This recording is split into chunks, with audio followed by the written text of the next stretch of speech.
the bridge down the road, but they took it off him and they gave it to Sir John Fowler and Benjamin Baker, as we spoke about before. But 75 people, 7 o'clock in the evening, 20th of December 1878. Poor people perished. So here is Dundee ahead of us. When I say 160,000, it's this area. It goes way back into it. It's a fairly sprawly place. Remnants of some of the ship days, and of course you see these sort of rigs here. These are North Sea gas and oil. They bring in the rigs and they've built here. They're spending a whole fortune. As I told you, this is an industrialised town, but they're spending a whole fortune on trying to rejuvenate the area and the frontage area. So that's V&A, right next door to Scott of the Antarctic. John Falcon Scott. He had made the 3 voyages to the Antarctic, died on the 29th of March 1912 on the last voyage, of course.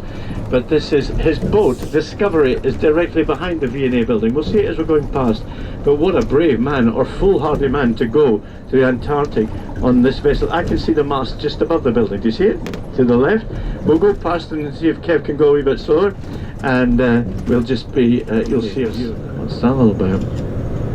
They do all sorts of stuff, often with fabrics and textiles and all that kind of stuff. No, but there's the entrance. But look at the little ship next door to it, the Discovery. RSS Discovery, Royal Research Ship. There it is. My goodness. They used to have a big picture on the wall there, and it was the Discovery right next to a massive iceberg.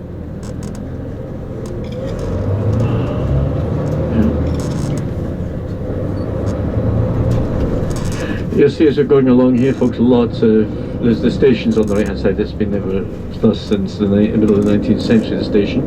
But along here, this Premier Inn, there's lots of apartments along here. I told you these industries that they've had are pretty well finished. See the remains of the old 1878 bridge. You see the stumps of it sweeping across there. They built right next to it, in fact, the new one. Because our hotel is slightly off the main road, not far, 4 minutes walk. In a nice setting, the hotel. Fish and chips is the staple food of Scotland because of the Italian contingency. Look, here's the bridge here, folks. We're going under. Yeah, lots of Italians in Scotland. You know, even before the First World War, there's lots of Italians came across here. Second World War, there was a lot. They were put into prisoners or internments. You know, during the Second War, they considered a risk. I mean, for goodness' sake, I mean, the Italian are a nation of lovers, not fighters. You know, and but anyway, they were taken up to the Isle of Orkney, and they kept up on there, whatever, 6 o'clock the bars and all sorts of things. So. These are your choices. I like to let you know in case anybody has to eat at a certain time for whatever, you know, for whatever reason, sugar levels and all that jazz. Scone, UP. Scone. The girls are very nice in here too. They're always very friendly.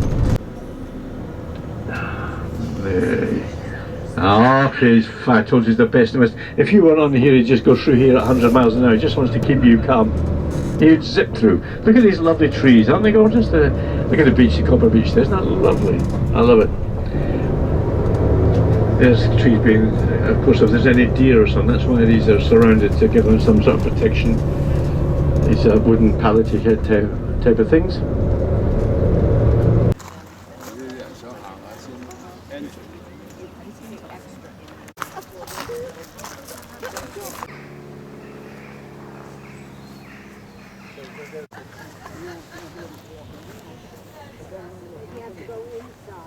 Inside where?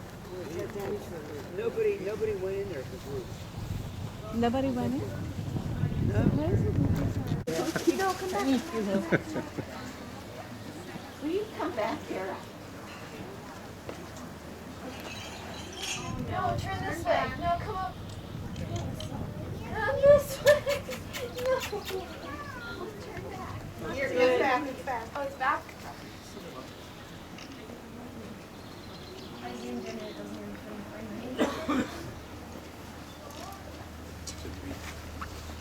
Oh, that one. This is wonderful.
trade is concerned, as far as the border with Ireland is concerned. That's one of the reasons I mentioned this for you just now, is because it'll become very irrelevant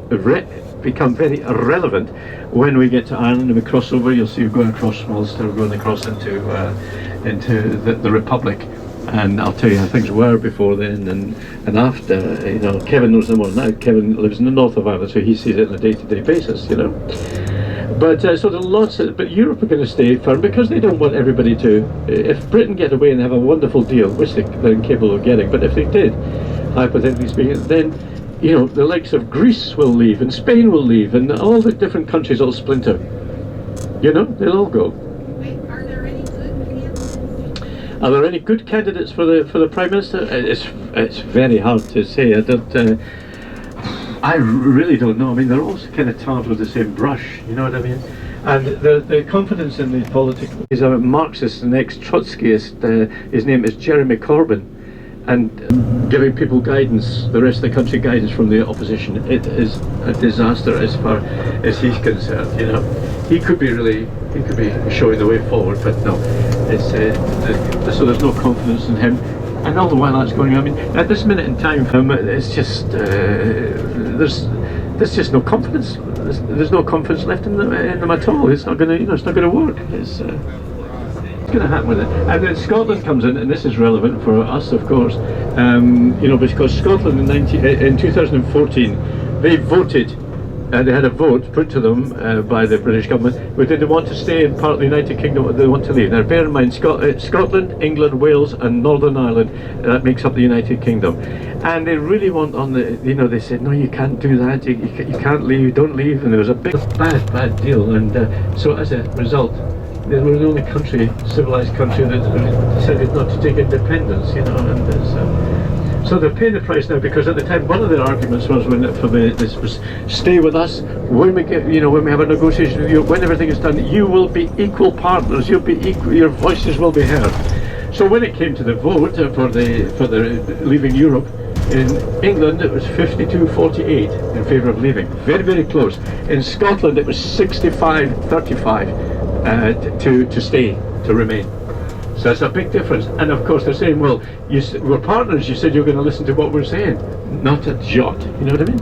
And this Boris Johnson had threatened to put him in court quite recently, because when the vote took place for Europe in 2016, he stood in London, I'm sure you must have seen this in your home countries, he stood in London in front of a London bus that was painted on the front, and it said £350 million a week, 350 million pounds a week to the European Union.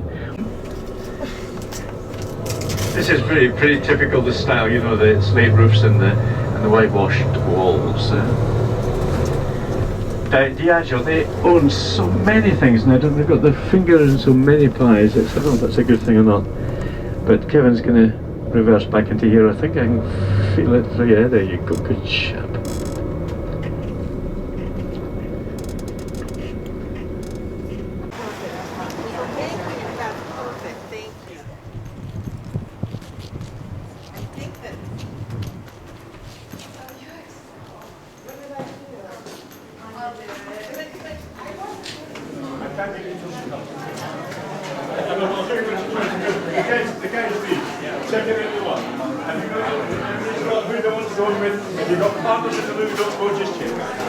The first 15 go, you see.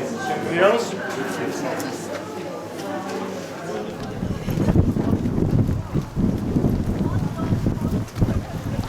Welcome to Dalwhinnie Distillery. A couple of safety points before we go inside. If you have a mobile phone, can you please make sure it's either on silent or airplane mode?